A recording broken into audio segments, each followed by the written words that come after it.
नमस्कार, मैं राजेश शाह आपके सामने चाइना की बॉयकॉट की बात करने आया हूँ। दर्शक मित्रों, जब से गलवान बॉर्डर पे चाइना के साथ भारतीय आर्मी की जो फाइट हुई, तब से बिजनेसमैन चाइना के साथ अपने जो ऑर्डर थे वो कैंसिल कर रहे हैं।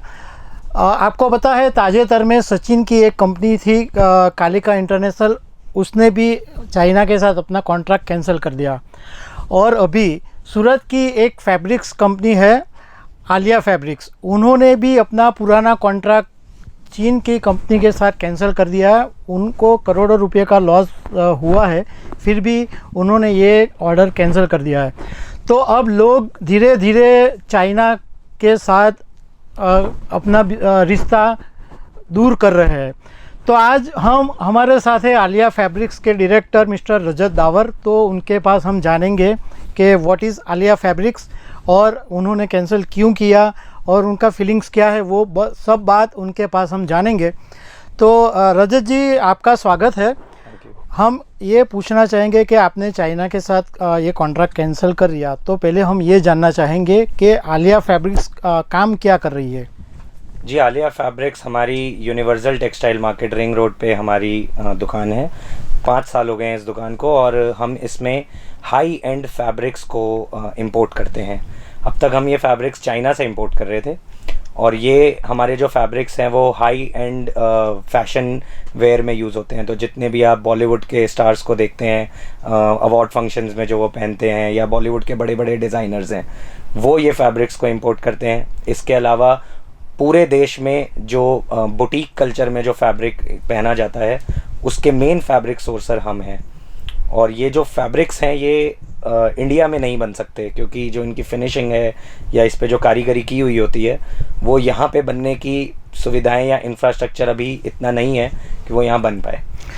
मिस्टर रजत, मुझे ये पूछना था कि आप जो इंपोर्ट चाइना से कर रहे हैं वो रॉ मटेरियल होता है या फिनिश्ड प्रोडक्ट होता है? फिनिश्ड प्रोडक्ट होता है। अच्छा। जिसको यहाँ पे जो हम इंपोर्ट करते हैं, तो हमारे जितने भी यहाँ पे ग्राहक होते हैं वो ये लेके उनकी पोशाक बनाते हैं, उनकी ड्रेसेस बनाते हैं, उनको टेलर्ड करते हैं, स्टिचिंग करते हैं और वो डायरेक्टली पहन सकते हैं।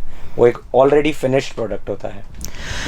ओके, तो हम आगे की बात आलिया फैब्रिक्स के डायरेक्टर मिस्टर पुरुषोत्तम झुनझुनवाला से करेंगे कि उन्होंने ये क्यों कैंसिल किया।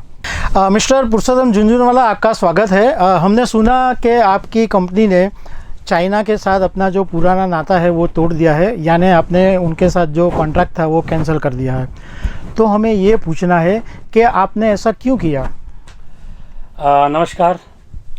पहले तो मैं आपको बताऊं कि जब से ये कोरोना आया है, चाइना के ऊपर उंगलियां तो उठती रही हैं।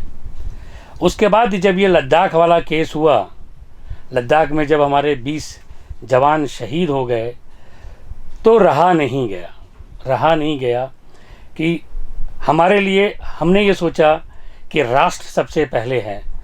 फिर हमने अपना एक जो ये करार था, जो 5 साल से हम चाइना की कंपनी से काम कर रहे थे, हमने उसको रद्द कर दिया। मिस्टर पुरुषोत्तम झुनझुनवाला, ये आपने कितना करोड़ का आपने कैंसिल किया? आपका कितना बिजनेस होता था वो कंपनी के साथ? सालाना हम लोग 50 करोड़ का टर्नओवर चाइना से करते थे। ये सारी जो है, ये सारे हाई एंड फैब्रिक हैं। ये पूरे इसका इंफ्रास्ट्रक्चर हमारे इंडिया में नहीं है। तो ये हम वहाँ से 50 करोड़ रुपए का सालाना टर्नओवर करते थे। अभी 2 करोड़ रुपए का हमने करार रद्द किया है। 2 करोड़ रुपए की फैब्रिक का करार रद्द किया है और 2 करोड़ रुपए की मशीन का करार रद्द किया है। मिस्टर झुनझुनवाला, जो आपने करार रद्द कर दिया, तो उससे आपको क्या फ़ायदा या आपको क्या नुकसान हुआ? देखिए, एक सेट व्यापार डिस्टर्ब करने का नुकसान तो होता है।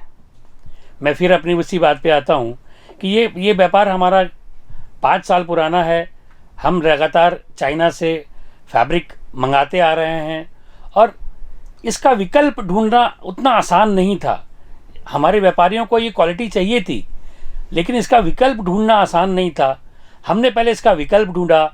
हम कोरिया की ओर गए, ताइवान की ओर गए, जो कि थोड़ा महंगा था। हम अपने व्यापारियों को समझा रहे हैं कि ठीक है, महंगा है लेकिन क्वालिटी भी उसकी चाइना से और अच्छी है। तो थोड़ा ये डिस्टर्बिंग तो है, लेकिन फिर वही बात दोहराऊंगा कि देश के लिए सब कुछ कुर्बान है। तो देश के लिए अगर ये नुकसान सहना पड़ता है तो उसके लिए हम तैयार हैं। सर, आपका सेंटीमेंट है वो सही है, आपने राष्ट्र प्रेम के लिए किया, बहुत अच्छी बात है। लेकिन क्या आपको ऐसा लगता है कि 1, 2, 3 या 10 व्यापारी का चीन से कॉन्ट्रैक्ट करने से हम चीन को हरा सकेंगे, ऐसा आपको लगता है? देखिए, शुरुआत कहीं एक से होती है, एक इंजन बनता है, डब्बे पीछे पीछे जुड़ जाते हैं।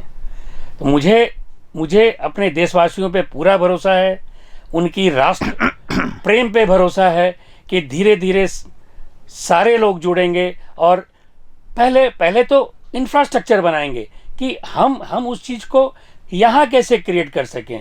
जो मोदी जी का नारा है आत्मनिर्भर भारत, हम यहाँ पे उसको कैसे बना सकें, उस पे वर्किंग करेंगे और धीरे धीरे मुझे आशा है कि सारे लोग जुड़ेंगे और चाइना के साथ व्यापार बहुत कम हो जाएगा।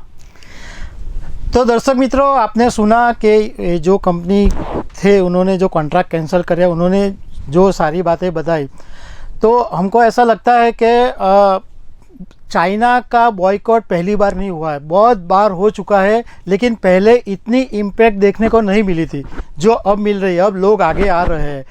अभी सोनम वांगचुक ने भी बताया था कि हम पब्लिक धीरे धीरे जो प्रोडक्ट बंद कर दे तो अभी चाइना को हम हरा सकते हैं। तो ये चाइना को मात करने का एक मुहिम शुरू हुआ है। तो अगर ये लंबा चलेगा तो ज़्यादा नहीं तो थोड़ी बहुत तो मुश्किल हम चाइना के लिए पैदा कर सकते हैं। Mister Purushottam Jhunjhunwala, thank you very much, आपने हमारे साथ बात की। धन्यवाद।